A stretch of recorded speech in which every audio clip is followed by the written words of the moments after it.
Велико Търново – древната столица на България, град, където историята е навсякъде около нас. От хълмовете на Царевец се откриват гледки към Стария град и река Янтра, а крепостите пазят спомена за смелите царе и защитници на българската държава. Тук миналото оживява в архитектурата, в старите квартали и в духа на хората, които пазят наследството на своите предци. Сред хълмовете на Стария град се издигат крепостите, които са били свидетели на величието на българската държава. Именно тук миналото се среща с настоящето, а всяка каменна стена разказва за царе, войни и смели защитници.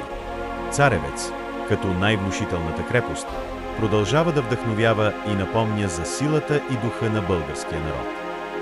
На този хълм се е издигал царският дворец и патриаршеската църква.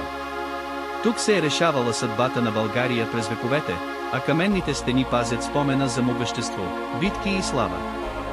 В подножието на хълма величествено стои паметникът на Асеневци, символ на героизма, силата и непреходния дух на българския народ.